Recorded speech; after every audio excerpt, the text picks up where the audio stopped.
Hello, welcome to Rise of the Gay Cinephiles, the show where we, two gay cinephiles who watch way too many films, discuss various themes and eras of cinema. I'm Gary. And I'm Chris. And for this episode, we'll be discussing the winners and nominations for this year's Academy Awards. Ooh. This is a yearly bonus episode, and a lot has changed since last year. But the one thing that hasn't changed is Diane Warren still didn't win. Yes. Bless her. She turns up every year. She gets nominated.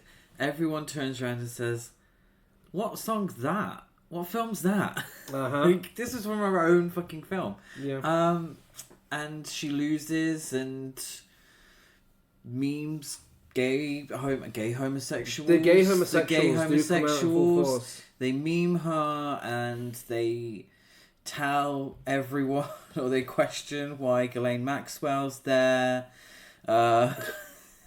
Yeah, it's a shame. Well, for this episode, we, the gay homosexuals, will not be talking anymore about poor Diane Warren. She's been through enough as it is. But we will take pleasure in giving a certain privileged twink a good beating down. Oh. So let's talk about this year's Best Picture nominees. And that will, if you're new and you didn't listen to last year's episode, do you know what? It doesn't have to be the year of the Oscars that it's from. Go and listen to it. Why not? Mm-hmm. But anyway, if you're new, then we will be discussing all 10 Best Picture nominees, because we did watch all 10, with a little section in the middle to break things up where we talk about other things nominated and things that weren't, and also what we think should have been nominated. So, shall we begin? 98th Academy Awards. Yes. 98. Remember the first one as if it was yesterday.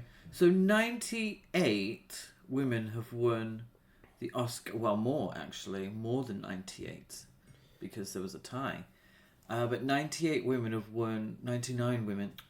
I literally corrected myself. 99 women. 99 women. Unless I'm very much mistaken, 99 women have won the Oscar for Best Actress. And we're currently making our way through, as always. Yes. Those winners. But yeah, another one was added to that list. Yeah. We actually made history this year at the Oscars with some awards. Not for this first film, though. No. Because this first film sadly didn't win anything. And I do say sadly because I think it deserved to win something. I am, of course, talking about Bugonia, cough medicine with clout. And for anyone outside of the UK, it's Bugonia. Directed by Yorgos Lanthimos, written by Will Tracy, based on the film Save the Green Planet by Zhang Junhong. And I think it is so fucking cool that a remake of a Korean film was nominated for Best Picture. And a fantastic film at that. Starring Emma Stone, Jesse Plemons, Aidan Dalbis, and Stavros Alkis. And it's about two conspiracy-obsessed young men who kidnap the high-powered CEO of a major company, convinced that she is an alien intent on destroying planet Earth. And it was nominated for Best Picture, Best Score, Best Actress in a Leading Role for Emma Stone, and Best Adapted Screenplay. And again, it didn't win any. It didn't win. Personally, this year has been pretty great for the Oscars. And we stayed up to watch it, and I can say it actually felt worth it this year. Last year didn't really feel worth it. The year before didn't feel worth it. But this year, I was happy with so many of these films winning, if they won. And I could say right now, I think it deserves the Best Adapted Screenplay. But at the same time, I can't say what did win didn't deserve it, you know? Yeah. And we're probably going to say this a lot during this episode, is that I wouldn't have been mad if it had won any of those awards. But I am pleased with the films and the people who won those awards. So I can't really say, oh, Emma Stone definitely deserved Best Actress. She gave a fantastic performance. Definitely worthy of a nomination. If she had won, I probably would have been like, not a third Oscar for Emma Stone. But she's a phenomenal actress. Yeah. She is potentially going to be this generation's Meryl Streep. Yeah. It's possible. And for the film itself, this is the first of many horror films nominated at the Oscars this year. And I will die on that hill. This is a horror film. And it's a very weird film as well, which is it's so refreshing to see stuff like that. I think for many years the Oscars really played it safe with their nominations. You knew exactly what was going to be nominated, whereas with something like Bugonia, it is so out there. It is surreal. It's hilarious in a very dark way. It's intense, and it's just incredibly bold. Yeah. Really enjoyed Bugonia. No pun intended for Emma Stone's head. No. Oh yeah, of course. But yeah, I really enjoyed Bugonia, and I'm glad that it got the recognition because it is a weird film. It is a dark comedy, which isn't all... Comedy is difficult, and comedy isn't always given credit at the Oscars historically. So it's nice to have seen this just get the nominations, really. Mm-hmm. Because it is a weird film, and weird films... And I think it's why they opened up Best Picture so much to 10 nominations when it never used to be, so that they can nominate these weird films that people really fucking enjoy. People fucking loved Bugonia. Yeah, and I think it's a sign of the Academy changing over the years as well. Yeah. Like, I can never imagine something like this being nominated in, say, the early 2000s. I would have given a nomination to Jesse Plemons. I was going to say the same thing. I would have given one to Aidan Dalbis. Exactly, yeah. It was his first role, and considering it was his debut role, he really was fantastic. Yeah, I think potentially there could be the case of opening up more of the categories. I think so, but there are people that I would have replaced Jesse Plemons with. Okay. You know? Yeah. And obviously, you'll figure out who those are as we go on. I mean, fuck it, I'll just say it now. I think he deserved it more than Wagner Moura. Ooh. I said it. I said what I said. I think he deserved it more than Leonardo DiCaprio. Ooh. Like, that is a really good role for Leonardo DiCaprio, but I just thought Jesse Plemons had a bit more meat. Yeah, but what I've call me too nice, but I would feel like everyone deserves a participation nomination. Don't come at me with that bullshit. I bet if you opened it up to 10, there's going to be a lot of people that we're going to speak about during this episode that would have had the words Oscar nominee, and I think that's important. But what I don't believe in is this: everyone's a winner for being nominated. No, there's one winner. Not. That's why we spent hours invested in this bullshit, and this is why we've spent hours invested on rich people patting each other on the back. One of those rich people have got to get the award. It's true. It's a fight to the death. But yeah, a horror remake in Best Picture. I think it's fantastic. It's great progress. I mean. The original, I think, was perhaps slightly less horror than this. Slightly. Yes. I mean, it was less... I suppose it depends what you define as horror. I think the image of Emma Stone with her head shaved, covered in the substance that I can't remember the name of, in the context of the film, it's pretty horrific. Yeah. Jesse Plemons does not play a nice character. It's a dark comedy. And, yeah, it's pretty horrific. And a film that's also incredibly important right now with its themes, because it is a film about the cruelty of humanity.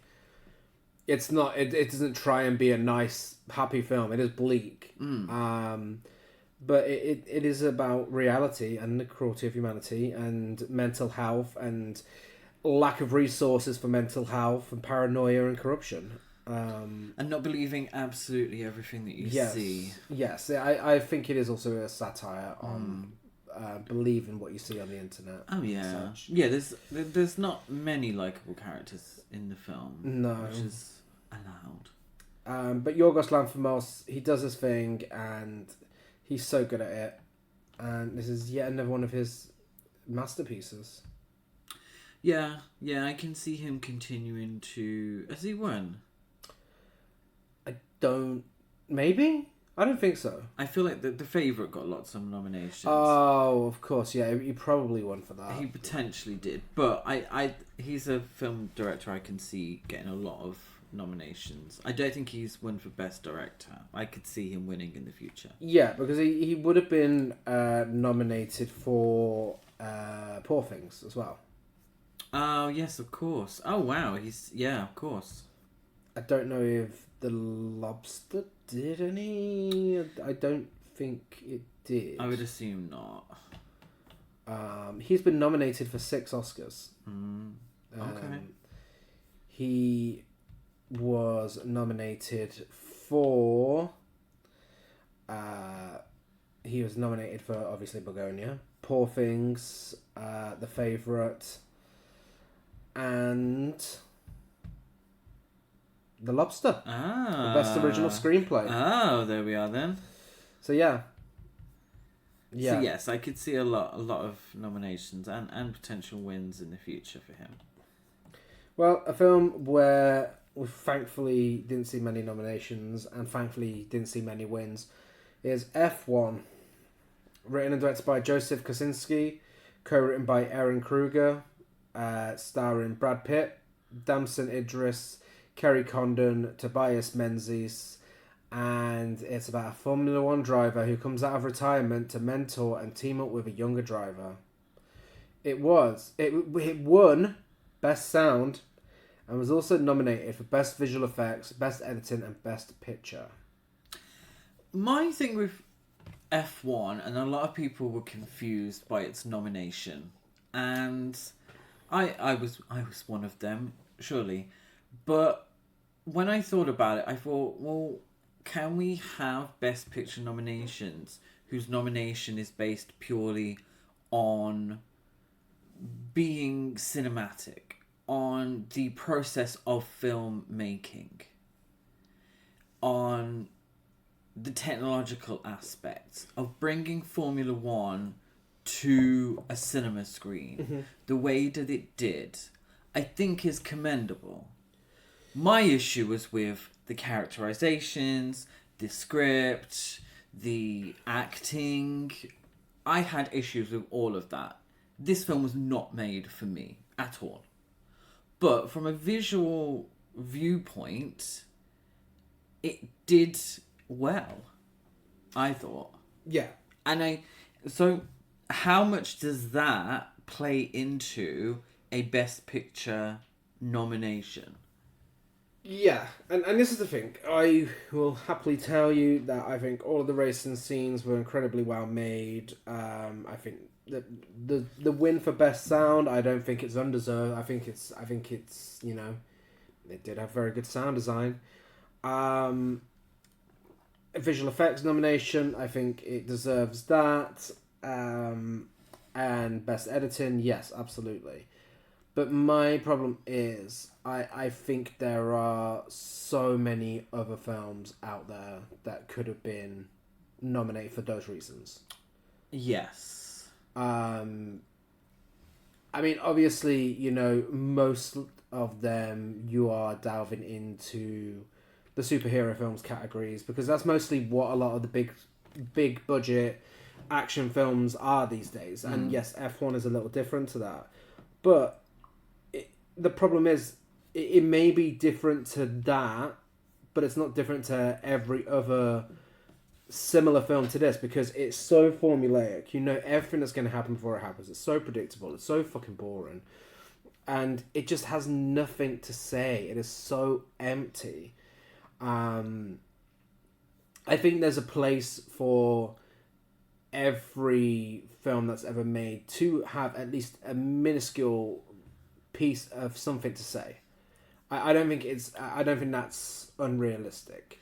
I mean, that's your personal preference, yeah, as well, and that's something that we hold in high regard in terms of film. We also enjoy stuff like throwaway slasher films as well, though, and that doesn't necessarily have anything to say. But I understand where you're coming from when you're expecting me to sit there for how long was the film? 2.5 hours. 2.5 hours. You need to give me something that resonates. Yeah. Something that holds my attention. Something that makes me care about the people on the screen. And I didn't get that with F1. I couldn't care less. I mean, if he raced, if he didn't, like, who gives a shit? Exactly. That's genuinely how I felt. He wasn't a likable character. None of the characters were likable. The jokes were stale. Like, how many age jokes did they make towards Brad Pitt? Yes, he's in his 50s, okay? We get it. Mm-hmm. Like, it's just constant. I described it to Gary, and I pat myself on the back for this one, as it was like, it was LinkedIn coded. It is LinkedIn cinema. Where it just felt, well, you constantly, what was it, Heineken that they were trying to sell? Yes. I feel like I was being tried to sell, I was being sold a lifestyle, or I was being... The heterosexual lifestyle. Yeah. I was like, oh, here's the team coming together. Like that and everything looked like cold and empty. Or it was trying to sell like technology. Whatever it was selling, I wasn't buying. It was an advertisement for many things, and you know, it's a film made for a very specific type of audience that is pretty much the complete opposite of us. Yeah. But essentially, the entire film is just commercials for so many different things, as well as just a fucking dick measuring contest between the two main characters. Yeah. It's just constantly like, oh, well, I can drive better than you. Oh, no. Oh, you've got to learn how to drive better. Oh, no, you're old, you are. Oh. The whole fucking thing. And the problem is, it could have led, and what I was getting at earlier with how it could have had something to say, is it could have had something to say about toxic masculinity in sports. Yes, it's not groundbreaking. We've had it many times. Great. But if you're going to exist, do something. Have a purpose. And this film just had no fucking purpose. It could have said something about toxic masculinity in sports. But instead of saying something about it, it's just so one note and kind of feels like it doesn't even realise that toxic masculinity in sports is a thing. Yeah. You know, it's like it's not even acknowledging that. Even though the way these two main characters act throughout the entire film is incredibly toxic masculinity coded. Yeah, and one of the members of and I call them, they are a team. The team of mechanics, thank you, mechanics is the word I was looking for. One of the mechanics is very bumbling, makes mistakes, and it's a sort of a side plot. And it's a woman. Yeah. I was like, really? Could it not have been a man? The female representation in this film is fucking abysmal. Absolutely abysmal. Even Kerry Condon, who is usually great in everything she's in, she's fucking so bland here. But she's working alongside one of the most bland men in show business. Like, Brad Pitt, he's had some good roles over the years, but in this, oh my god, he could have been sleepwalking. You wouldn't know the fucking difference. Like, there was just no life in him whatsoever. People suggested that this was him trying to make a comeback. It was. And it's a film about somebody who makes mistakes, a stubborn guy who makes a comeback. But I don't feel like in the film he actually learns his lesson. He doesn't. He doesn't learn anything. He's not even a fucking good driver. He's just constantly making mistakes. He's constantly crashing and whatever you do in Formula 1. And then everyone's always like, oh, come on, you can do it. You can come back. Girl, he clearly can't fucking drive for shit. But he constantly. You tell him. He constantly goes against everything that anyone says. And at no point do they contemplate saying, well, we'll just get rid of him. Yeah. Because for the most part of the film, it doesn't actually work in anyone's favour. He keeps making these mistakes. It's stupid. I thought it looked, in terms of sound and cinematography and the Formula 1, the racing, I thought it looked and sounded amazing. I don't think it deserved a nomination for Best Picture. No. But I do fully believe that there is a place for that kind of filmmaking. It's incredibly impressive. And it takes a lot of very highly skilled people a lot of time to do that. And I think that deserves reward. Mm-hmm. But personally, Top Gun Maverick did exactly the same thing and more. Yeah. And it was a superior film in many ways. Yeah, and that's why that was nominated. Yeah, and that was nominated. That's why Yeah. it was nominated. That's why it deserved to be nominated. But yes, all of you listeners, we did it for you. We sat through it for you. Well, we did. Let's be honest, because this is also part of the rules and regulations of being a cinephile. Is that we do feel inclined to watch everything that's nominated for an Oscar. Yeah. But let's be clear, if this wasn't nominated at the Oscars, we wouldn't have watched it. We didn't watch it when it was released. Because this film wasn't for us. It was not made for us. We saw the trailer and we were like, absolutely fucking not. Yeah. And it's one thing that I dislike with some parts of online cinephile discourse is that everyone assumes that every film ever made was made for them specifically. And they'll watch a film that is very clearly meant for 10-year-olds and will say, well, I didn't enjoy this, I didn't enjoy that. And I'll be like, no, of course you didn't. Because you're pushing 40, mate. This wasn't made for you. It's okay. It's okay that films aren't always made for you. That's fine. Seek out the ones that are made for you, the ones that you know you'll enjoy. Yeah. That's a can of worms. Let's close that can of worms right now. That's not for now. But it is something that really peeves me off. It really pisses me off. Yeah. And I understand that we've just played into that. I am a hypocrite at heart, let's be honest. But we did it because it was nominated for an Oscar. Well, yes. We said when we saw the trailer, we were never going to watch it. We had no fucking interest in it.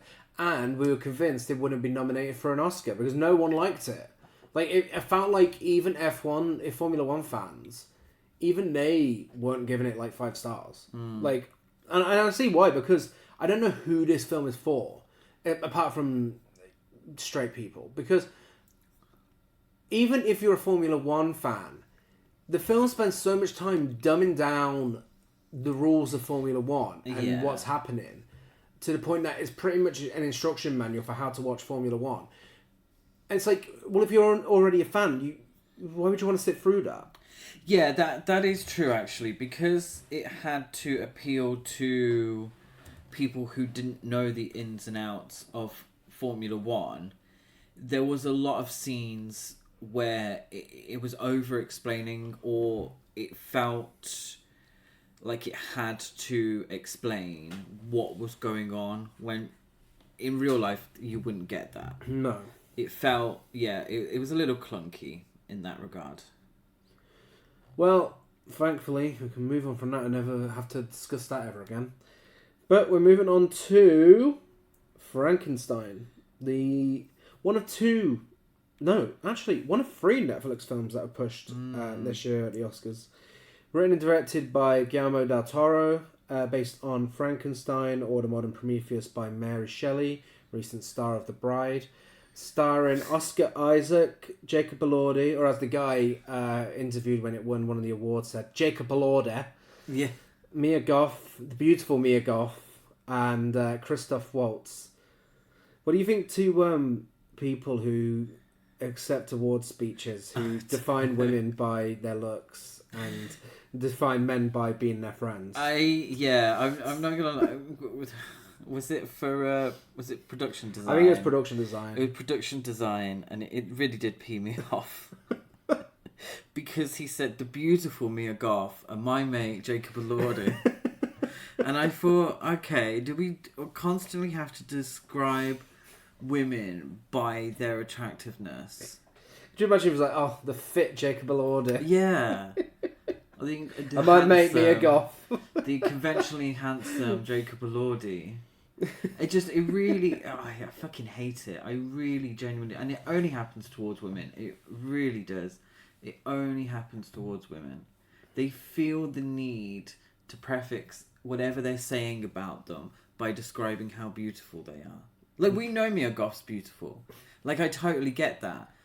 But she's also an incredibly accomplished actress. Uh-huh. And I don't know her personally, but I'm sure she's a very intelligent woman as well. Yeah. There's more to her than her beauty. Well, the film is, if you don't know the story of Frankenstein, it's about Dr. Victor Frankenstein, a brilliant but egotistical scientist as he brings a creature to life in a monstrous experiment that ultimately leads to the undoing of both the creator and his tragic creation. And it won Best Makeup and Hairstyling, Best Production Design, and Best Costume Design.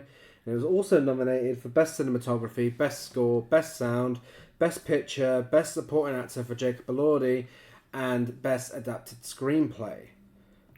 Honestly, I loved this film. I really feel like it deserved all of those. What I was saying about F1, Frankenstein also does. Yeah. It's a cinematic experience.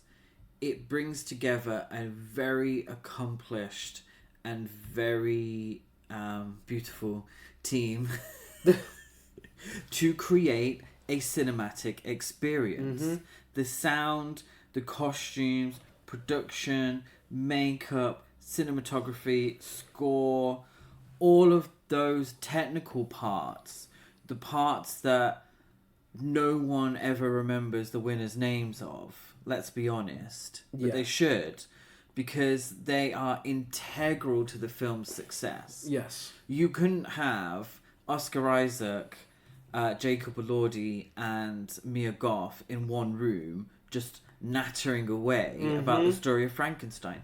You have to have all of it to create a cinematic experience, and that's what Frankenstein was, and what I loved so much, and that's why it was nominated for Best Picture. And that's why it should have had a proper theatrical release rather than just a few weeks and then straight to Netflix. Yeah. It should have had the 4DX experience. Exactly. Instead, we got him. 4DX experience. The less said about that, the better. But yes, on a serious note, to my point is that it really is a dire state that we're in at the moment, where with cinema, where films like this are released as streaming films and only have limited cinema releases, which a lot of people may not get a chance to go to, and let's be honest, limited cinema releases so it can be nominated for an Oscar. Mm-hmm. If they didn't think this had a chance, this wouldn't have even had a theatrical release. And that's just really frustrating. I just feel like we really need to move past it, and we need to get back to having films like this at the cinema where they fucking belong. And this is where I get confused. Because, and this is the example that I have, it might seem like a random one. I'm confused what makes Frankenstein a movie that can be nominated for an Oscar, but something like Dolly Parton's Christmas on the Square is a TV movie. Yet both of the films are Netflix. Is it simply the fact that Christmas on the Square did not have any sort of theatrical release as to why it's deemed a TV movie? Yes. And it didn't receive any sort of theatrical release because they knew they had no fucking chance getting an Oscar for it. But then this is what confuses me. Because if it's not available to everyone to watch in the cinema, then it is just a TV movie. K-pop Demon Hunters, did we get any chance to see that on the big screen? We didn't. And it didn't get a proper release until it got really popular. And that's when they started doing the karaoke, the sing-along releases for it. Yeah, and I'm certain that now they probably regret not doing it the other way around. I'm sure now they regret not giving that film a proper theatrical release. But yeah, the film itself, though, it's one of the best adaptations of Mary Shelley's novel, I think. And the original will always be the best, and Bride of Frankenstein even better than that. But this really gives it a good go, and Del Toro, I mean, could you get a more perfect director for Frankenstein? The film feels quintessentially Frankenstein. This is what I think of when I think of the novel. But it's also so Del Toro. This is his world. This is clearly his signature style that is in use throughout. And I love that it has a mix of practical effects with its CGI. There are certain scenes that kind of remind me of Clive Barker imagery with what it does.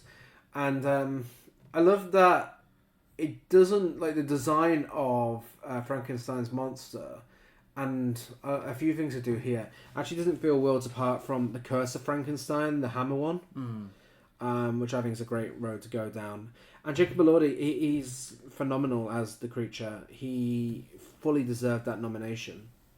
Yeah, he did a great job. It just really felt like Guillermo del Toro had wanted to make this film for a hell of a long time, and because of his success, he was able to do it and able to do it his way, and it showed on the screen. It was a love letter to the Frankenstein story, and it was I know I keep saying it, but a real cinematic experience because Del Toro understands how necessary all of those other aspects are. The sound, the cinematography, the set design, all the technical aspects that are integral to creating that kind of film. Yes, I'm very glad it did a mini technical sweep. It really did deserve all those wins. And again, horror winning big at the Oscars. We love to see it. Next up, we have Hamnet, written and directed by Chloe Zhao, co-written by Maggie O'Farrell and based on the novel by Maggie O'Farrell. Starring Jessie Buckley, Paul Mescal, Emily Watson and Joe Alwyn. And it's about Agnes and William Shakespeare, who, after losing their son Hamnet to plague, grapple with grief in 16th century England. A healer, Agnes must find strength to care for her surviving children while processing her devastating loss. And this did, of course, win Best Supporting Actress for Jessie Buckley. Lead actress for Jessie Buckley. She is certainly not supporting. This is her film, and I will tell you why it's her film in a brief moment. Also nominated for Best Casting, Best Score, Best Picture, Best Director, Best Adapted Screenplay, Best Production Design, and Best Costume Design. And it should have been nominated for Best Supporting Actor for Paul Mescal. Yes, I agree with that one. And also, I would throw in Emily Watson for Best Supporting Actress. Yeah. I thought she was fantastic. Yes. Again, certainly not a supporting performance from Jessie Buckley. We have been up till 3 a.m. Yeah. But what the performance that we do get from Jessie Buckley is some of my favourite performances of all time. I adored this role. I genuinely, it's just phenomenal. It's a powerhouse performance. This is how you sell a role completely. Yeah. So deserved. She did the sweep. There was absolutely no doubt in anyone's mind that she was going to win the Oscar. Very well deserved. She's come an incredibly long way since trying out... which one did she try out for? Was it I'd Do Anything? It wasn't it? Was it? Yeah, do you remember? The Andrew Lloyd Webber... Oh. No, do you not remember? No, I don't remember. No, so back in, I think, 2008... there was a reality TV competition on the BBC, and Andrew Lloyd Webber, he'd already looked for his Maria for Sound of Music, and Joseph in his Technicolor Dreamcoat. Do you remember? No, I don't remember. No, okay. So Andrew Lloyd Webber, it was a reality TV singing contest, and BBC primetime Saturday night. Okay. And they were looking for someone to play Nancy in Oliver on the West End stage. Reality TV competition, one person left each week. They would sing, very X Factor-esque. Oh, wow. Yeah. Jessie Buckley came second. Oh. She came second, and throughout the years, and we've followed her career for the last few years, haven't we? She was in Wild Rose, which seemed like a completely random film, and we were like, oh, I like her. She was the best thing about the film as well. But from that point, she's done stage, she did cabaret to great reviews and such. So she's really put the effort in, and so well deserved, because it's a phenomenal performance that she gives in Hamnet. But it's so funny to see that career trajectory. Like, you don't get that. No. This was the first new release of the year that we watched this year for the UK, and it absolutely floored me. I think it's going to take a lot for this to be beaten for Film of the Year for me. Chloe Zhao is such a fantastic director, and you can see in her other films her style building up. But here it's in full force, and you can tell this is exactly everything that she wants to do as a director, with her very distinct style in place, and it works so well. It's an absolutely devastating film, which is a credit to Jessie Buckley's phenomenal performance. Yes. May I just add, fuck Hulu? Yes. Of course, yeah. Fuck Hulu. Yes. Oh my god, yeah. Speaking of incredibly talented director, yeah, and she was going to really head the Buffy the Vampire Slayer reboot, and Hulu cancelled it for no reason. I'm hoping and praying that someone picks it up, because I love Buffy, and what a great pairing. I just don't see why anyone wouldn't pick it up, because it's so popular, it's in such high demand, and there's just no reason for it to not go ahead. They have a team in place. What are you doing? Yeah. Little nonsense. But yes, Chloe Zhao, incredible director. Jessie Buckley, one of the greatest performances of all time.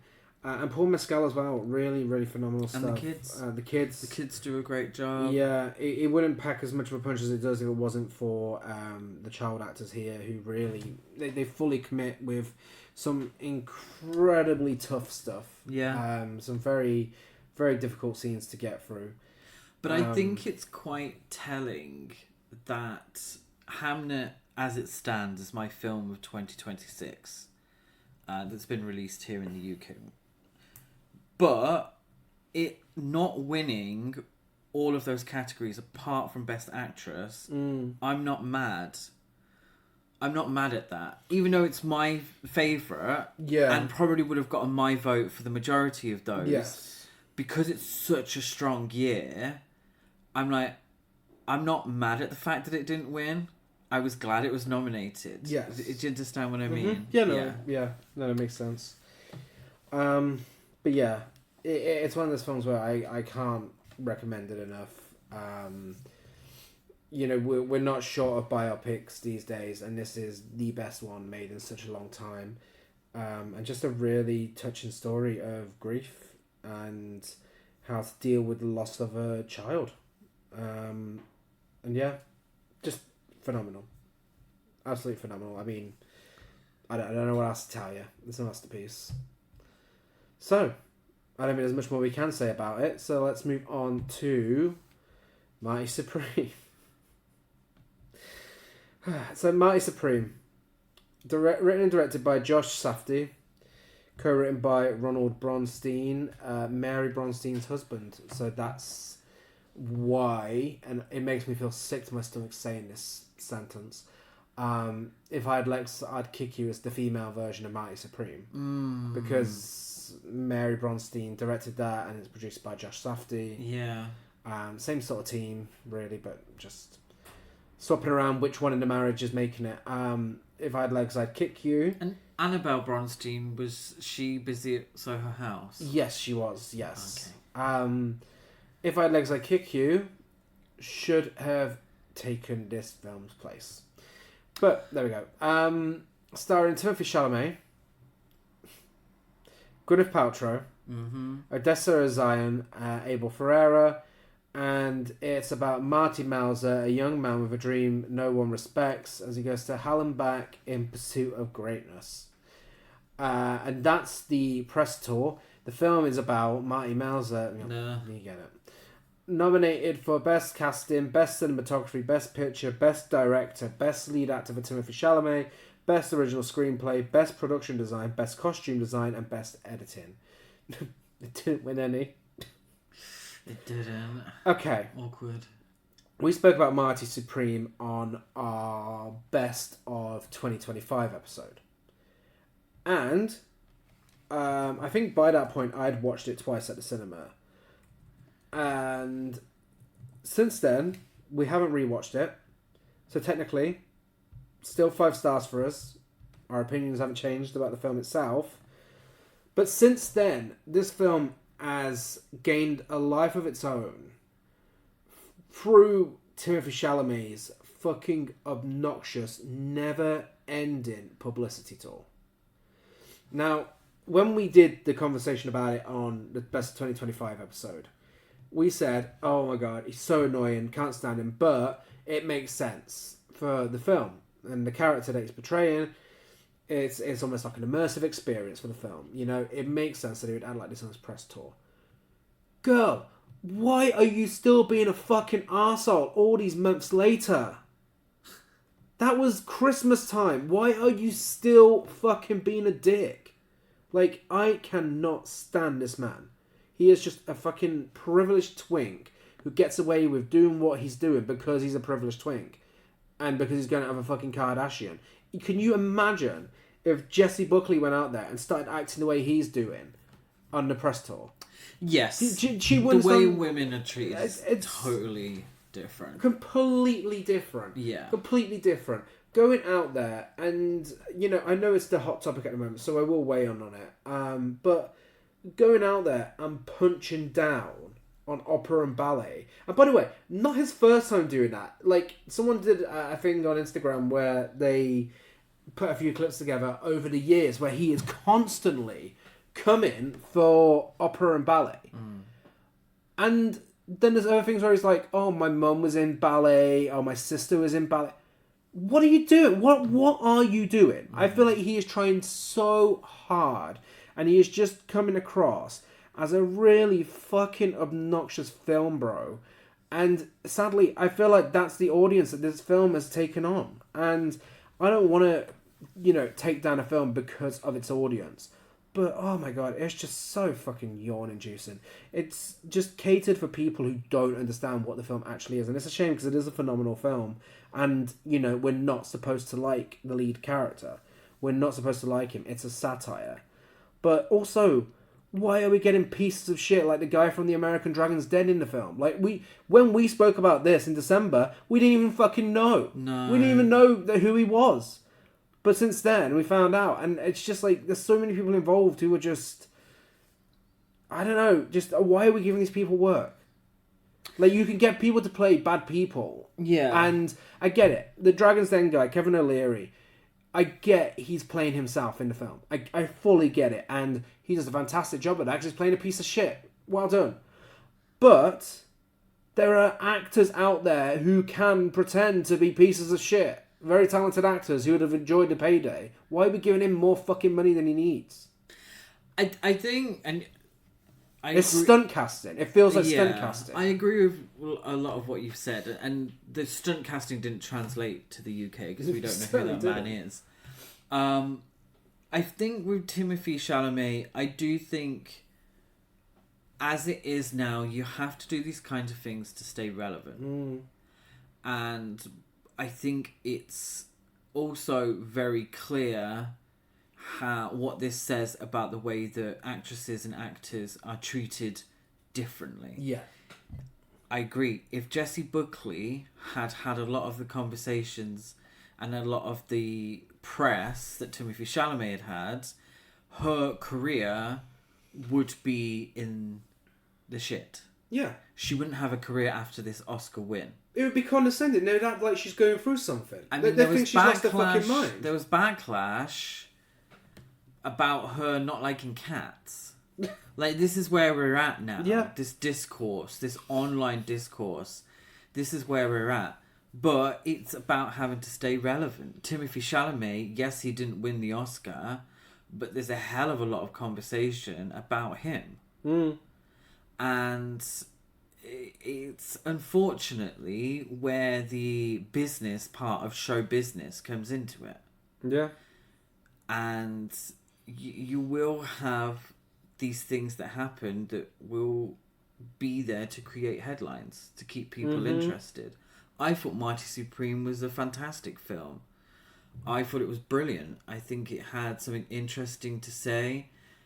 I do think Timothée Chalamet maybe wasn't acting as much as we thought he was acting. Well, maybe he has, but he started to believe his own hype. Yeah, I think it is the way to politely put it. But that doesn't take away from a great performance. I was fine with it not winning any. Again, it was a really, really tough year to make a choice. A very, very strong year. But I don't disagree with any of the nominations. Yeah. It just should have been nominated, as you said to me before we started recording, it should have been nominated for Best Score. Yes, absolutely. Yeah, the score was phenomenal. And I'd say Odessa Azayan also fully deserved the nomination. Yeah, she was great, actually. Do you know what? I'm pleased that it got nominated, but I'm fine with it not winning. Yeah, it's absolutely fine. Yeah, you know my thoughts on it now. I have nothing else to say. But the thing is, I at the end of the day, it's a bit like politicians. To be wanting to be in show business is the same in my thought process as wanting to be a politician. In that you have to be of a certain arrogance or of a certain mindset to think that the world needs you to do this and to want to do that. You have to be... Obviously, child stars are completely different. You look at someone like Britney Spears, who now has been... No, I'm advocating for myself. I do not want to be in show business anymore. I'm selling the rights to my music. Leave me the fuck alone.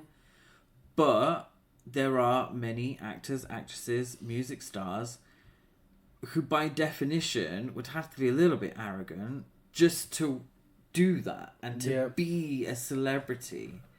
Do you get what I mean? And that's not, doesn't make them bad people, but it's what generally separates them from the rest of us. I'm sure we've all dreamt of getting up on stage at the Grammys and performing a song that we've written. One of the things, and not the only thing, but one of the things that would separate someone like me from doing that is that I would rather die than have a room full of people and TV cameras on me at one time. So I it's annoying, it's obnoxious. It also infuriates me that a woman would never, ever be allowed to get away with that. Yeah. But I do feel like it's part of show business. It's part of it. But putting down another form of art, absolutely, that's not. Yeah, that does make you a terrible person. Yeah, there's no need for. And we don't do that anymore. And historically, sometimes chick flicks, rom-coms have been looked down upon as less than. I hope that we start to see those kind of films really make it at the Oscars as well, because there's lots of merit there. But it's a it's what's it called? The they think it's a hierarchy of Yeah. what's good art and bad art. Yeah, and just because he finds something boring, it means the whole world has to also find it boring. I did enjoy Matthew McConaughey's face during that. Like, Duh. don't think you should have said that. Mm-hmm. Right, well, we've reached the halfway point, so let's go on a little segue to what else we've watched from this year's Oscars that wasn't in Best Picture category. Blue Moon. This was nominated for Best Lead Actor for Ethan Hawke. It was a good performance. I liked his performance. I did enjoy his performance. I enjoyed the film. I don't think it was worthy of Best Picture or anything like that. But I enjoyed it. I had fun with it. Yeah, the second best Richard Linklater film that could have been nominated. That's true. It was actually nominated for 2 Oscars. It was nominated for Best Original Screenplay. Why did I miss that? I quite enjoyed the screenplay, and I was surprised it was original screenplay because it felt so much like a play, like it could have been adapted from a play. But yeah, Best Original Screenplay it was nominated for. We watched Elio, which was nominated for Best Animated Feature. Didn't not deserve to be. No, Elio. The film production has quite a sad story, where all the queer elements were gotten rid of, chopped, and the film really fucking suffered for it. You can tell there's something missing. Like, we'd watched this after we watched Hoppers, which we'll talk more about in our episode next week, where we talk about our highlights. And Hoppers is like a fully formed film with themes in place, and it knows what it's doing. It clearly, the filmmakers were allowed to do what they wanted to do. Whereas Elio, you can just tell something was missing. Yeah, it was stunted. So empty. Yeah. If I Had Legs, I'd Kick You, nominated for Best Lead Actress for Rose Byrne. So fucking well deserved. This is my second choice if Jessie Buckley didn't get it. Yes. Should have been, like I said, should have been nominated for Best Picture. Absolutely loved this film. Loved it. Should have been nominated for Best Screenplay. Yeah. And Best Picture. So pleased it was nominated for Best Performance by an Actress in a Leading Role, because Rose Byrne was phenomenal in it. Again, such a strong year. I'm not mad at the fact that she didn't win, but I was pleased that she was nominated. It Was Just an Accident, nominated for Best International Feature Film and Best Original Screenplay, both fully well deserved. Yes. We watched this just before the Oscars started. It's the last film we watched for what was nominated, and it really was phenomenal. I love Sentimental Value. We will discuss that shortly, but this was what I was rooting for Best International Feature.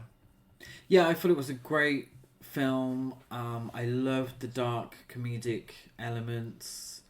It was a very interesting film, very well acted, I thought. Yeah. Very well deserved nominations for international feature and original screenplay. Incredibly clever filmmaking that uses so much subtlety to create something just incredibly intelligent. And funny and intense and sad. Just brilliant. Absolutely brilliant. And just announced for a Criterion release this year. Yes. I watched Jurassic World Rebirth. No. Which was nominated for Best Visual Effects. Fine. That's probably the best thing about the film. There we go. K-pop Demon Hunters won Best Song for Golden and won Best Animated Feature Film. I liked K-pop Demon Hunters. I liked it. I gave it 4.5 stars, and I think animated films have such a better chance of getting higher scores because they could do so much more. There's so much leeway for what they can do, and this really takes that and it creates a massive scale with its storytelling and its visuals and such. And I think the soundtrack's fantastic. I think Golden is a banger, fully deserved best song. I had a preference of another song I'd like to have won, but I'm not mad at it. Yeah, Golden, very catchy, which is what it's meant to be. It's a good song. K-pop Demon Hunters was a fun film. It was just a fun film. And there should be room for fun and popcorny kind of films. And yeah, I think it deserved it because it did exactly what it needed to do, and I enjoyed the characters, I enjoyed the story, I enjoyed the visuals. I didn't feel heavy after it. I felt lighter because I'd had a fun time. Little Emily, or the character of Rain, was nominated for Best Animated Feature Film, and again another well-deserved nomination. Yes.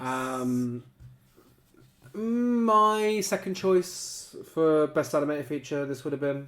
Yeah, beautiful film, very touching, heartwarming, and sad as well. Very, very well made.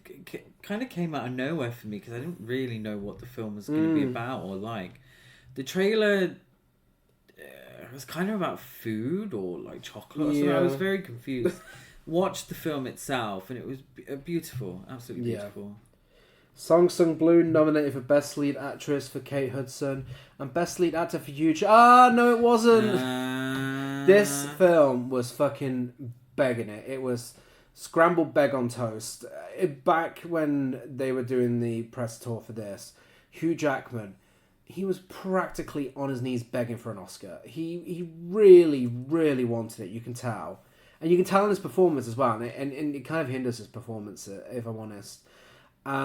Kate Hudson, on the other hand, who was actually nominated, I think the nomination for this very specific category is deserved. Yes. I'm so glad it wasn't nominated for anything else. No, it wasn't the most enthralling film. It was perfectly fine.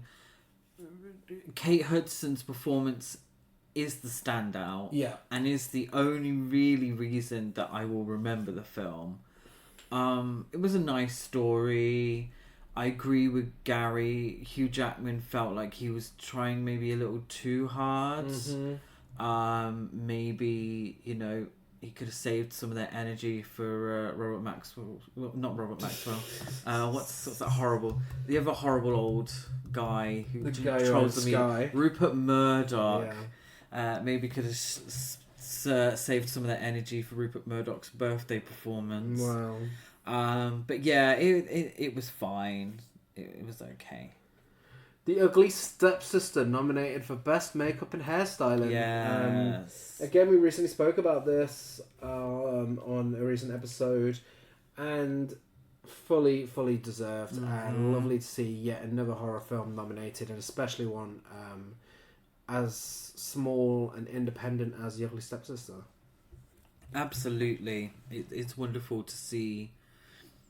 That it's the kind of film that doesn't get nominated at the Oscars, but that work was so undeniably amazing and brilliant that they had to, and that's what I really love to see. It's not, speaking of Song Sung Blue, where it feels forced to appeal to an awards ceremony and usually only gets Golden Globes. This film wasn't really meant to get an Oscar nomination, but the work itself was undeniably amazing. The Voice of Hind Rajab, nominated for Best International Feature Film. I would not have been mad at this one. No, it was incredibly important film. Yeah, very important, very sad, incredibly tense. One of those films. It didn't win, but I would say everyone should watch. Yes, I mean you should watch all the ones we've recommended, but this one in particular, I think is an important film to watch. The one that started the night, Weapons, won for Best Supporting Actress for Amy Madigan. Yes. Oh, that was amazing to watch live. It was so satisfying to see. We recreated the hot dog trays from Weapons. We helped manifest this happening, I will say. But seriously though, a camp performance like this, winning Best Supporting Actress in a horror film that, again, let's be honest, any other year wouldn't get anywhere near the Oscars. No. She is essentially playing a hagsploitation role. Yeah. She wasn't in any of the marketing. it feels like she's barely been in anything since her last Oscar nomination. And even then, it's not exactly a nomination people talk about for years. This feels like it's just come out of nowhere. And I love to see it. Again, Weapons is a film that wasn't meant to make its way to the Oscars. No. It was a horror film, very well made horror film, but we've had plenty of those that have got nowhere near any awards. But again, the talent, the performance was too undeniable, and the critics loved it. The audiences loved it so much that it had to get a nomination, and I'm so happy that she won. Again, 75 years old as well. An incredibly stacked category. Yeah. Really phenomenal. Tiana Taylor was, I thought she was going to win it because she was phenomenal.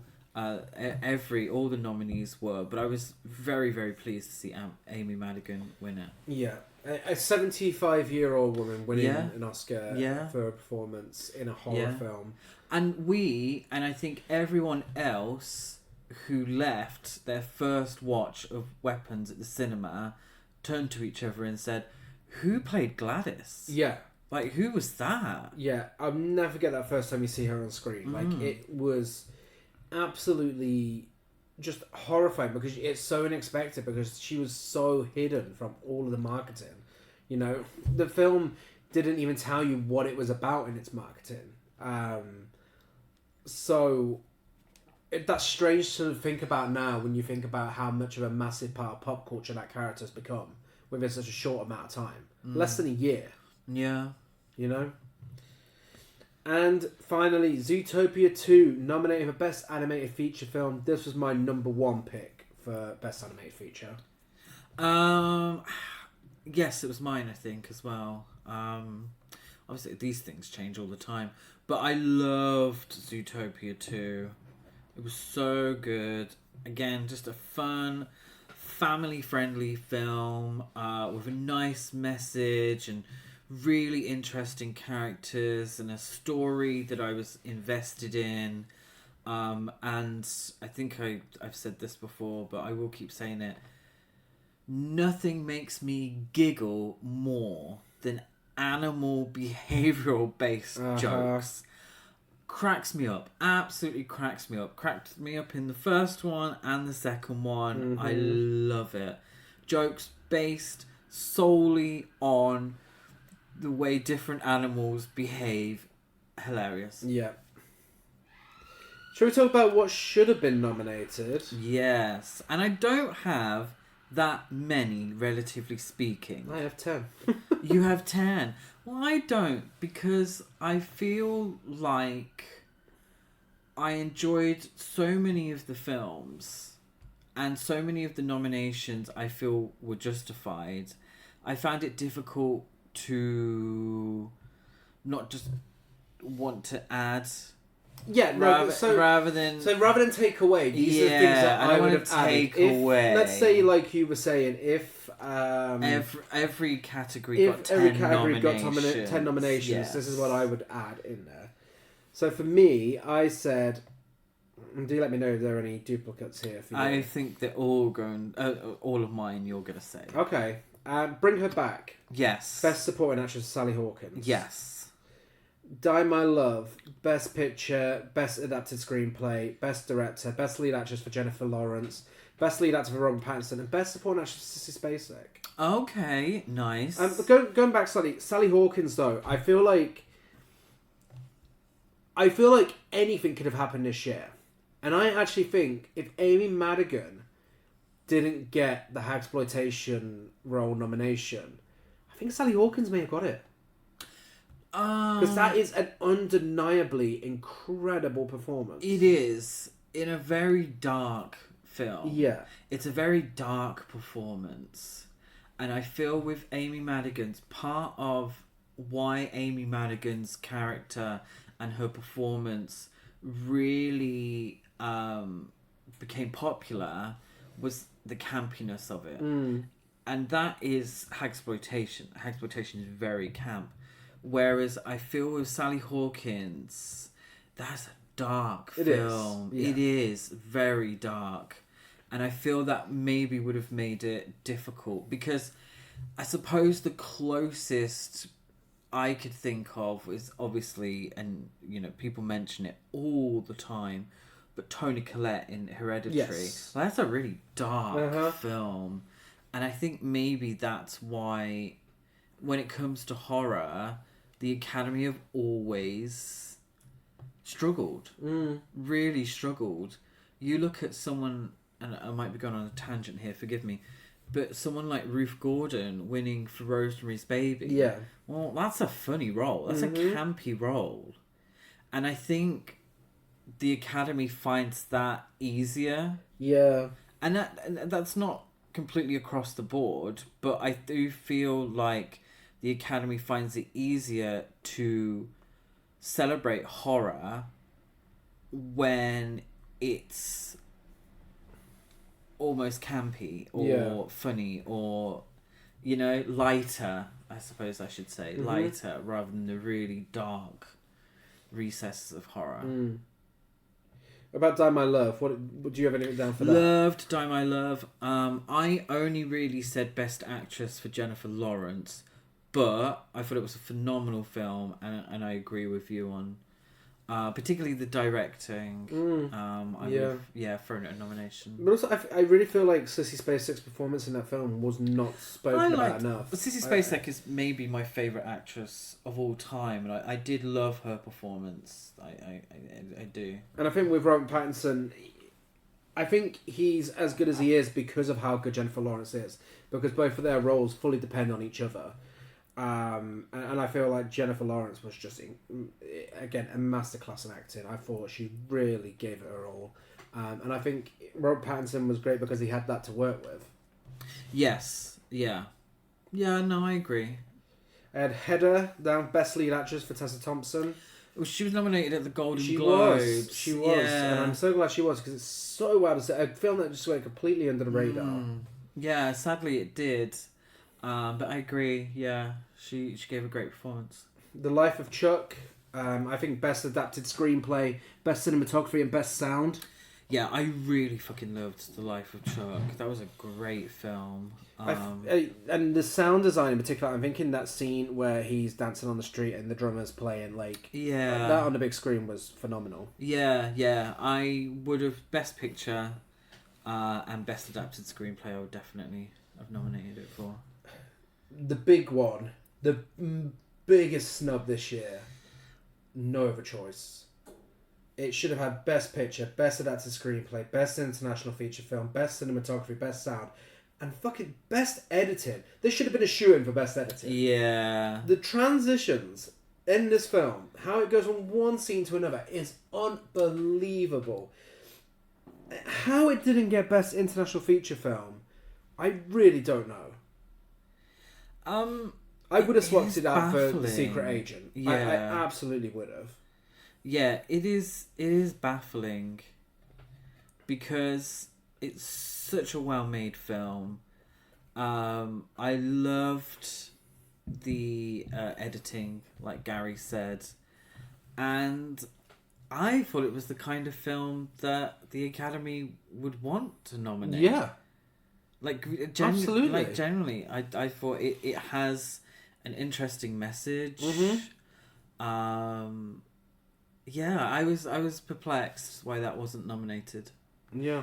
Specifically for Best International Feature. Yeah. Do they call it International Feature? Yeah. Yes, they do.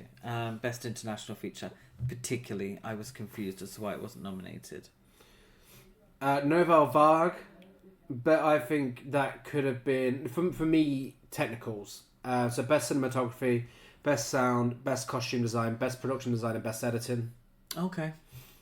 Especially costume designs. Like, they love a period film at the Oscars, especially a biopic. Yeah, okay. They do love a period film, but yeah, okay. Sorry Baby, another big snub. For me, Best Picture, Best Director, Best Original Screenplay, Best Lead Actress for Eva Victor, because we still base things on gender, even though Eva Victor's non-binary. Best Supporting Actress for Naomi Aki, and Best Supporting Actor for Lucas Hedges. Again, another performance that I don't think we'd speak about enough. No, it's true. Lucas Hedges, I think he did do a great job in the film, but I completely agree on Best Actress, Best Supporting Actress, Best Picture and Screenplay. I feel like that really could have been a wonderful story going into the Academy Awards. Mm-hmm. Real fantastic story of a filmmaker making a very personal piece, a very grounded piece of film that resonates with a lot of people. Very like an incredible film, and I would have loved that story going into, rather than F1. Having that story, how wonderful would that have been? Exactly. A beautiful little independent film making it big at the Oscars. I would have loved to have seen that. My next one is more of one that I don't think I didn't give this 5 stars. I gave it 4.5. But for me, this is one that I could have seen getting all these. I'm actually quite surprised that it didn't, because I actually think some of these would be deserved. The Testament of Anne Lee. Okay, yeah. For Best Picture, Best Lead Actress for Amanda Seyfried, Best Score, Best Costume Design, Best Hair and Makeup, Best Sound, Best Editing, and Best Production Design. Like, at least in those technical categories, how the fuck did it not get nominated for those? Yeah. Maybe Best Actress was what I would have gone with. And the last two are very much like my personal ones that if the Oscars is a very different kind of thing. I don't know though, because it's not like films like this haven't been nominated before. But for me, I fully believe Florence Pugh deserved a Best Lead Actress nomination for Thunderbolts. Oh, yeah. And Best Visual Effects as well. Yeah. Over Jurassic World. But I genuinely... we saw that performance and we walked out after and we said she could easily get nominated for that. Yeah, that is true.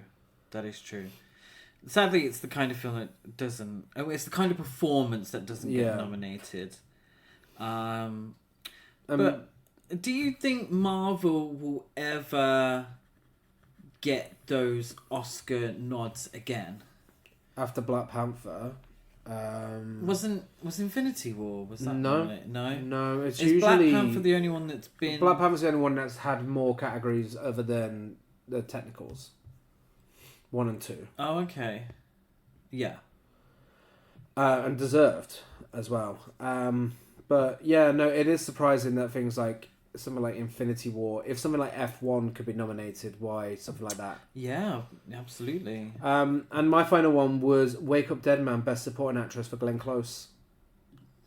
Okay, I really thought Glenn Close was phenomenal. Yeah, that is true.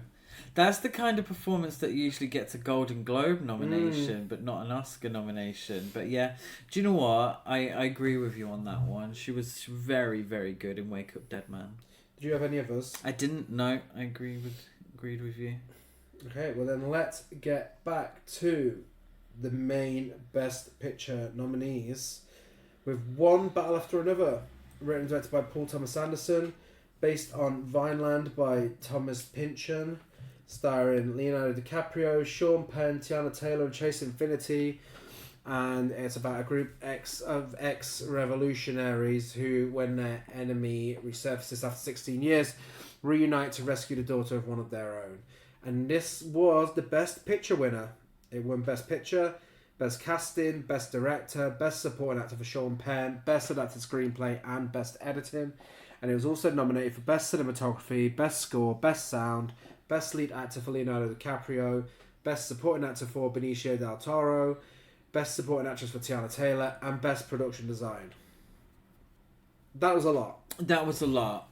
And all very well deserved. Yeah. I do think the wins were well deserved. It's a fantastic film. It really is. Any film that runs the best part of 3 hours, but to me feels like half that time, that is an incredible accomplishment. It is. And to still feel like I had a fulfilling cinematic experience when I left that cinema. This is the first and, as of right now, only time that I have been to the cinema by myself to see this film.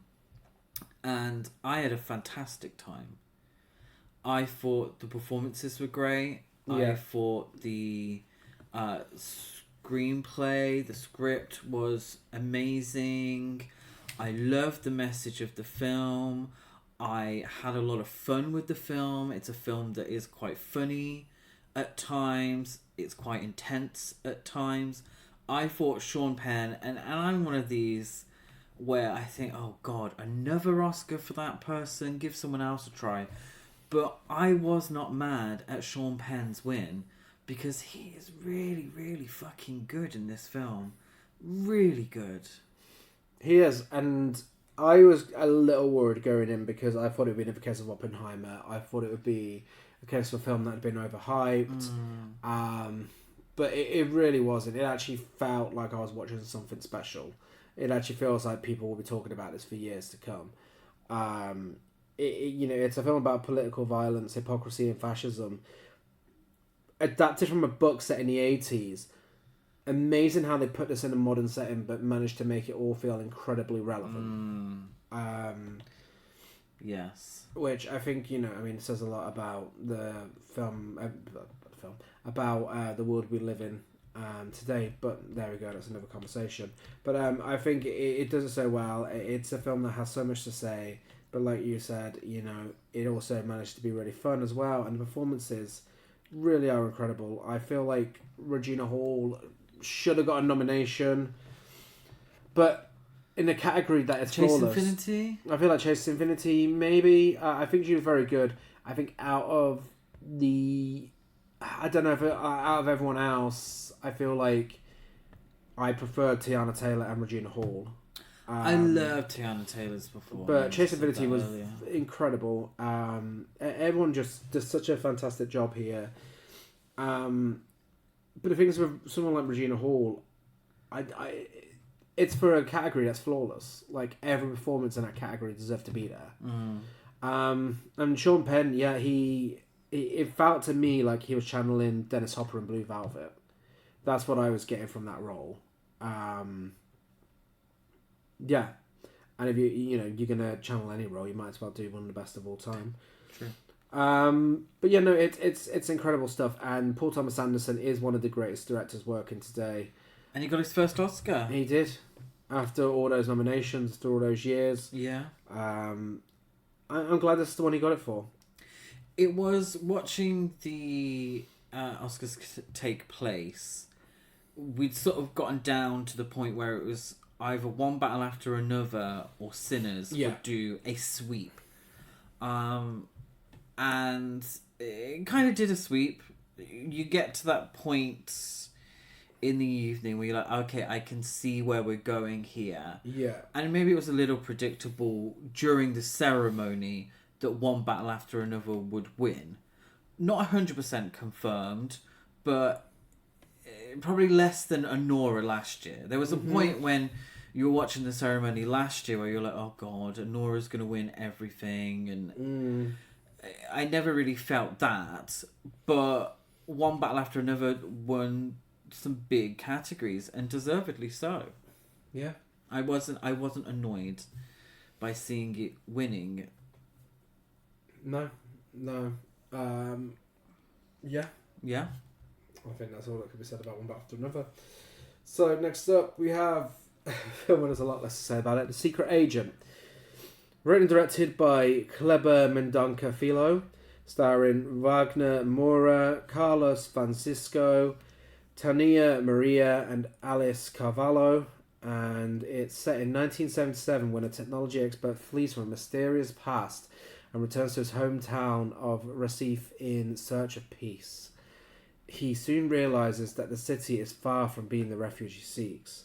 Nominated for Best Casting, Best International Feature Film, Best Picture, and Best Lead Actor for Wagner Moura, and I can honestly tell you right now, it didn't win any, nor did it deserve to be nominated for any of those. What the fuck was this? Yeah, there is one scene in The Secret Agent that is really fucking good. Yeah. And I don't want to spoil it, so I won't describe it. But it's a very thrilling scene. And it's really, really fucking good. The problem is, The Secret Agent is a film that is almost 3 hours long. And apart from that one scene, everything else is a fucking snooze fest. Mm-hmm. Oh my god, I was genuinely so bored. I had no idea what was going on. Now, my concentration levels, I think, are pretty decent. They're not the best. But when I'm sat in a cinema and I'm watching a film on the big screen, I think I'm alright. Mm-hmm. I'm concentrating. And there's subtitles underneath that help greatly with my concentration levels. I had no fucking clue what the fuck was going on from it. I was like, why are we... Like, what is this? Who is... I understand he's meant to be mysterious, but, like, give me something. You're just talking. I thought it was genuinely so boring. Yeah. Yeah, it's this year's Brutalist for me. I mean, it's better than the Brutalist, but only just. But it starts off interesting enough. It's clearly a film about surveillance, authority, and historical trauma, but everything within the film itself is just a whole load of nothing. It's just, I was lost. I was genuinely lost, and I would say I have a very good attention span with films myself. Yours are better than mine. Yeah. I don't need things spelling out to me like the younger generation do, which tends to be a thing. It's an ongoing joke now. I don't need anything spelling out to me of what's going on. I like subtlety. I like a lot of surrealism. I like looking for meaning in things and such. I'm all for that. But genuinely, you've got to give me something, though. There's nothing. There's absolutely nothing here. It does this forced love letter to cinema thing. There's a very amusing scene with the Omen, but apart from that, it's just every now and then it's like, we like films. We're going to remind you of that. I don't mind a slow burn, but like the heating wasn't even on. No. Like it has to, for a slow burn, something has to be on fire. And nothing was on fire. It was. I just thought it was genuinely quite dull. Really. And dull. Wagner Moura, I really, very attractive man. Cannot get my head. Oi, excuse me. The beautiful Wagner Moura. If you said that about Mia Goth, I'd be fuming. Why was he nominated? Like seriously, why was that man nominated? Because that scene in his underwear. That's great, but like even his Oscar, get my nomination. His Oscar clip that they showed, even then it's like, this is a stretch. Yeah, you really were looking for this. Bizarre, absolutely bizarre. I feel like it was nominated because I'm Still Here was nominated last year. I'm Still Here was a fantastic film, but it's kind of like when Parasite was nominated. So then the Oscars were kind of like, okay, we need another Asian film next year. What have we got? Drive My Car. Again, phenomenal film. With this, it genuinely feels like it's a case of Brazil was nominated last year. Let's nominate Brazil again. What have we got? You say for that, best picture, but specifically for best picture. Yeah, I'm gonna be on, and obviously this is just our opinion, but there are a lot of people who really enjoyed The Secret Agent. This is just our opinion. Everyone's got one, but it would be false to say that it was universally panned because it wasn't. We do seem to be in some ways in the minority when it comes to this film. I thought it was a cure for insomnia, but others may not feel that way. No. Yeah, so there we go. That's The Secret Agent. That's it. The better foreign language film nominated for Best Picture is Sentimental Value, which is written and directed by Joachim Trier, co-written by Eskil Vogt, starring Renate Renz, Stellan Skarsgård. Would you like to pronounce the supporting actress's name who played the sister? Yes. Because I feel like I may have butchered it when we did it for Best Okay, so now it's my turn. Yes. Inga Ibsdotter Lilias. Thank you. Elle Fanning. And it's an intimate exploration of family memories and the reconciliatory power of art. And it won Best International Feature Film, and it was nominated for Best Picture, Best Director, Best Lead Actor for Renate Renz, Best Lead Actor for Stellan Skarsgård. Supporting. Why have I got him down as lead? Best support. Oh, because I kept thinking he should have been lead. Yes. Okay, that's a me problem. Yes. Best supporting actor for Stellan Skarsgård. Gary's just rewriting the 19th Academy Awards. Best supporting actress for Elle Fanning. Best supporting actress for Inga Ibsdotter Lilias. Thank you. Best original screenplay and best editing.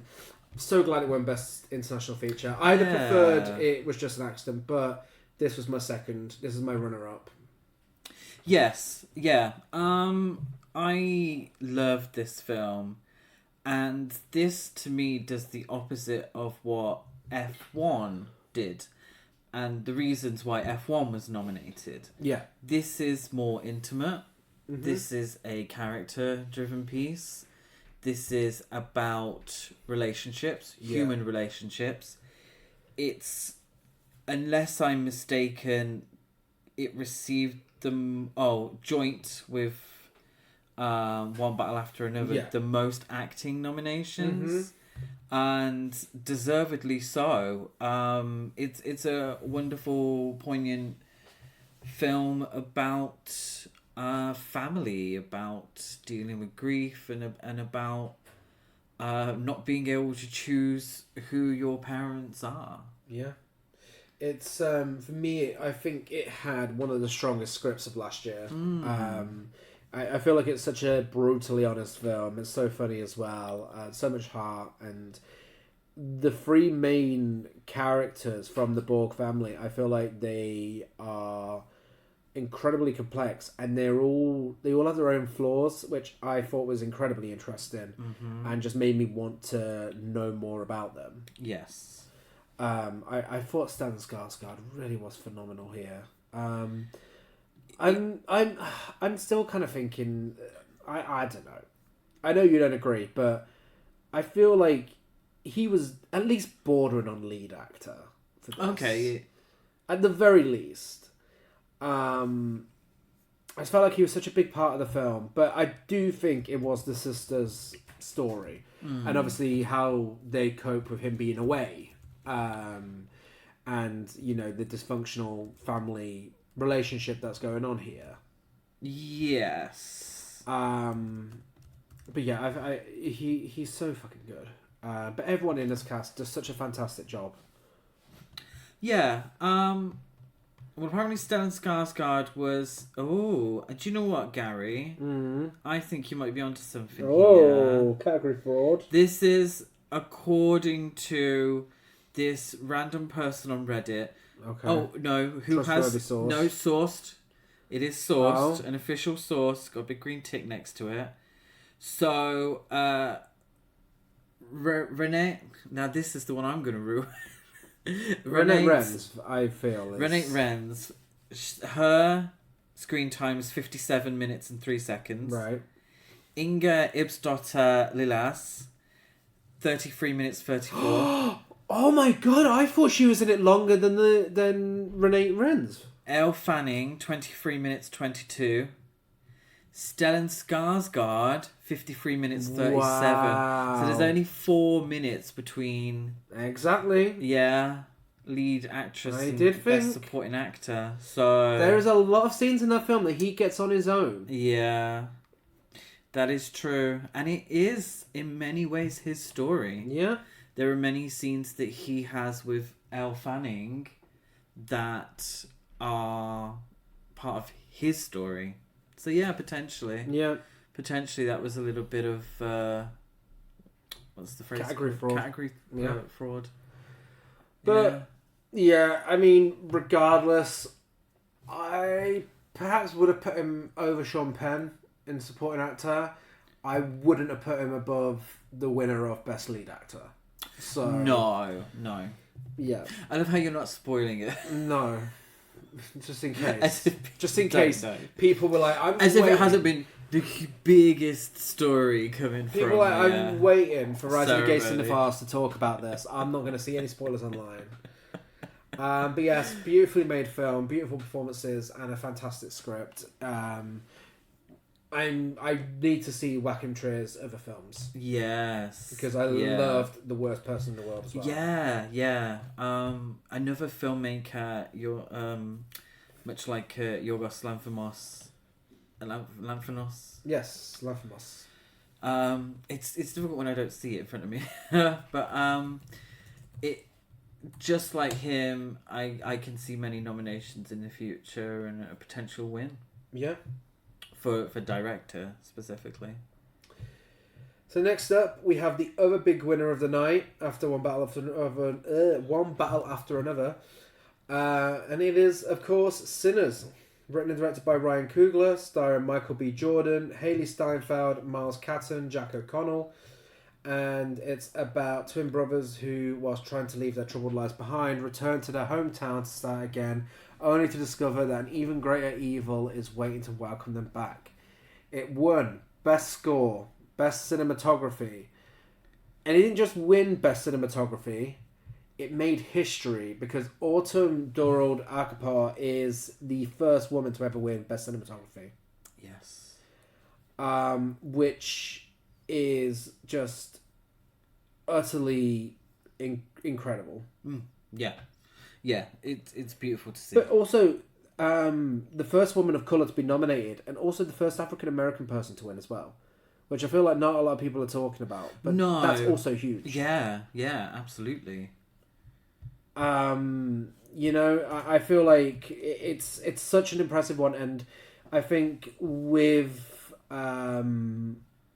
cinematography, it's easy to just be like, it's just one of the technical categories and stuff, but that is really massive. And she's also the first woman director of photography to shoot in IMAX as well.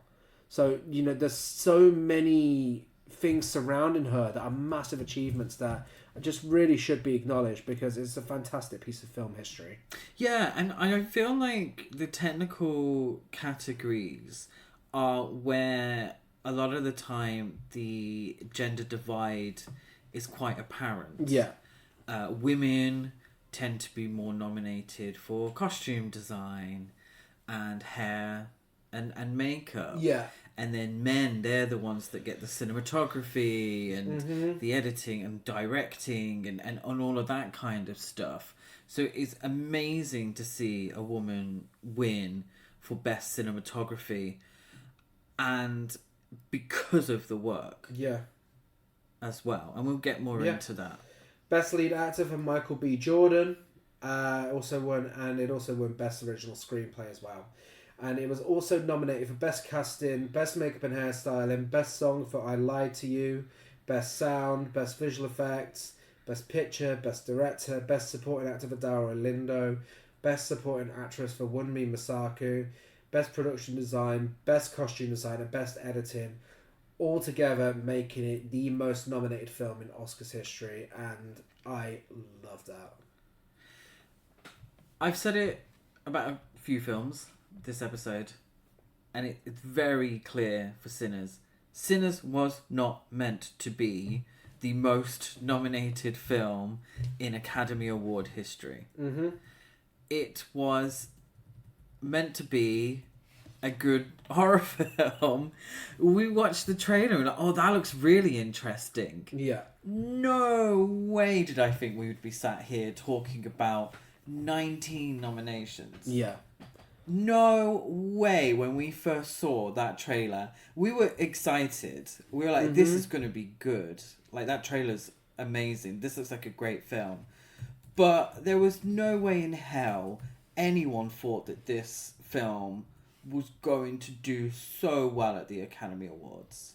No. Like, really? 16 nominations, by the way. Why did I say 19? 19 would be phenomenal. I'm not even sure there's 19 categories.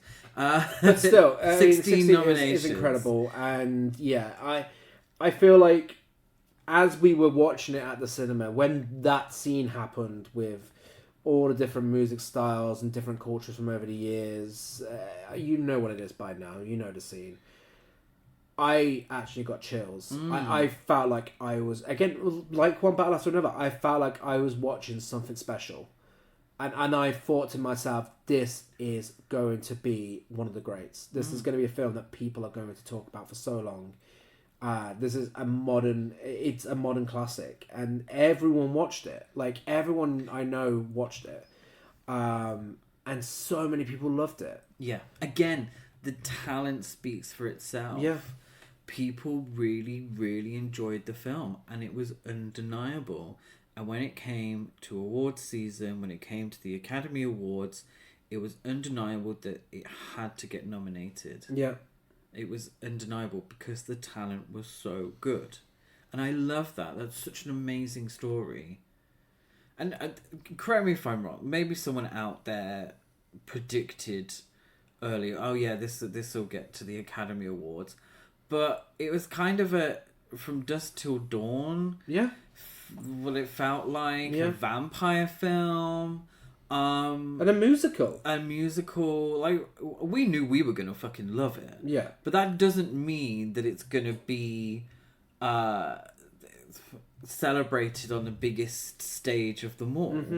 That the two don't always go together. No. And so it really just an amazing story for that film. Yeah, and I'm so pleased that it has had the phenomenal success that it's had.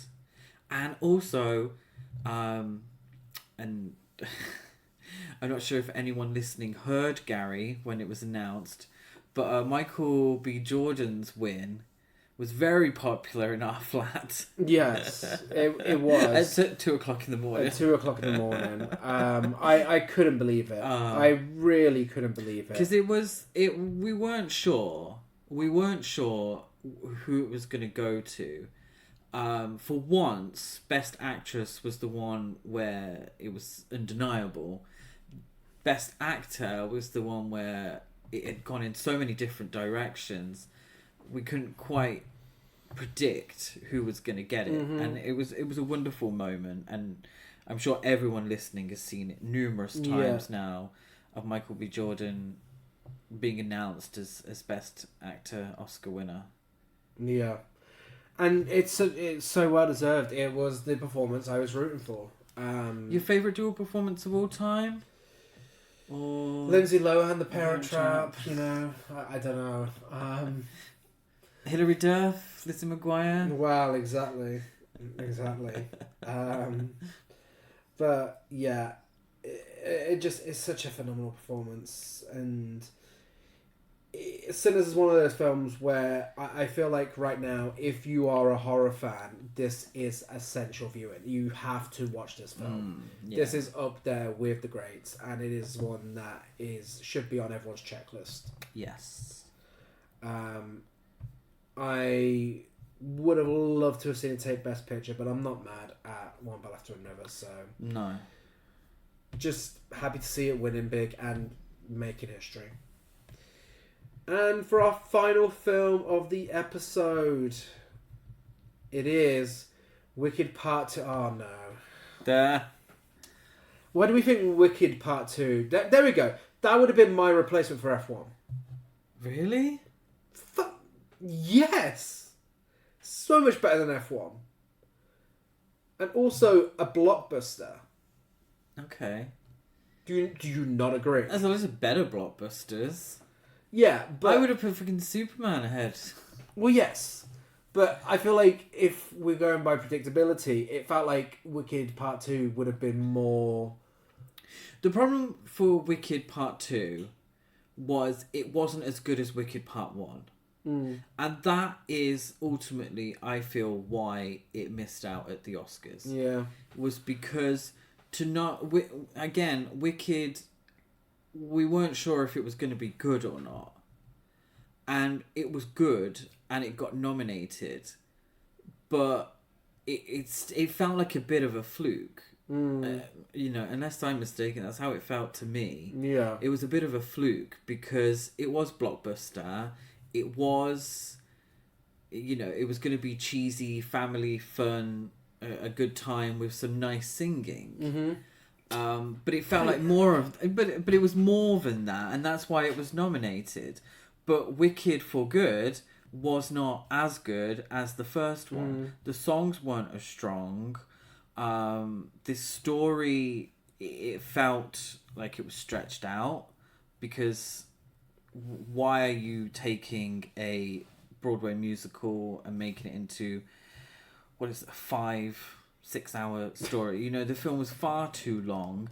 Cynthia Erivo and Ariana Grande were fantastic in their performances, but they'd already had nominations, so it's kind of like, well, do we need to do that? You know, it's when you look at something like The Godfather, followed by The Godfather Part 2, they're both incredible films, and there is a lot of discussion as to which one is the better.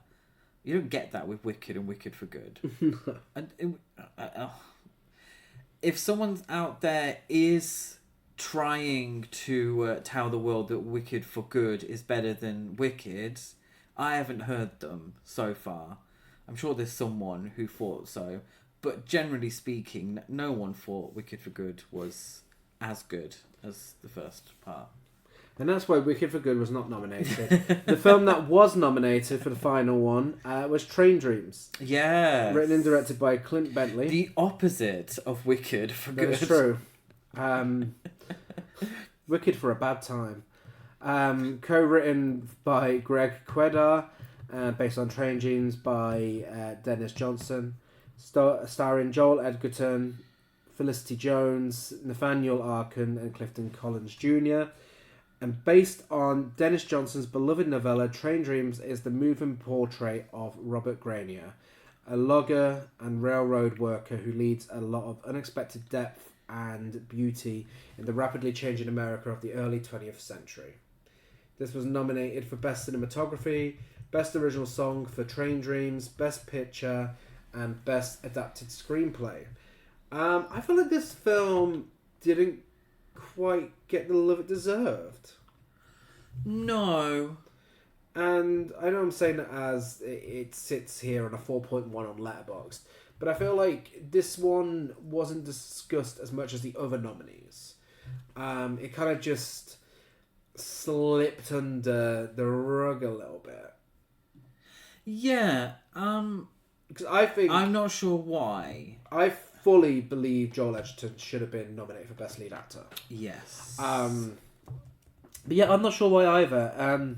Maybe Frankenstein being another Netflix film got all the attention. They pushed that one. Yeah, because it is, and it's described as a logger leads a life of quiet grace. Yeah. And it is in many ways a quiet film. It's not a showy film. No.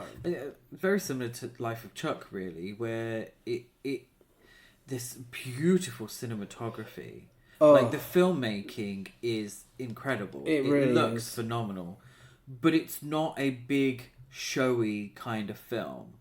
It's not a film that necessarily grabs your attention. The posters are very beautiful, but they're not big, showy kind of posters. No. And maybe that's why it was kind of overlooked or not spoken about as much, because it's a really fucking good film. It is. And I mean, even for me, like, at first I wasn't so sure how much I was going to enjoy it, but then it got to one point where it really hit me, and it got me so many times, where it really hit me and I was like, oh fuck no, this is actually incredible.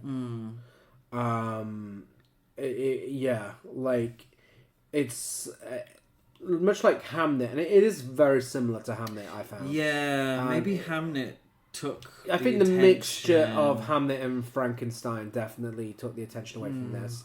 But it's about grief, loss, existence, nature, and waiting, and American history. Yeah, and it's just incredibly slow because it takes its time to build what it's doing, and it's so emotional. It's absolutely heartbreaking.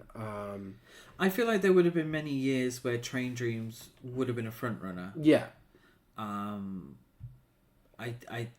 I highly recommend. It's a great film, very well deserved those nominations. I'm glad Sinners won Best Cinematography. I really am. I think it fully deserves it. But if there's anything that came close to being more deserving, it's definitely this. Yeah, it's a beautiful film. And there's not really much more to say about it. Yeah, but it is actually maybe that's why, because it is in many ways understated. But yeah, I highly recommend. Yeah. And that is the Oscars 2026. Genuinely the best year for the Academy Awards since 2023. Okay. Which obviously I'm off the top of my head, I'm biased struggling to about remember. because it's the year Everything Everywhere All at Once. Of course. And that's my favourite film of all time. So. Yes. That was the year where we were like, I was like, I can't believe we didn't stay up and watch this. I would have been ecstatic if I watched that happen live. And then we watched it the year after, and fucking Oppenheimer did it, won everything. Then the year after, Anora. And it kind of just felt like, ugh, really? But now, this year, it's like, okay, now we're talking. And I cannot wait, mark my words, mark them right now.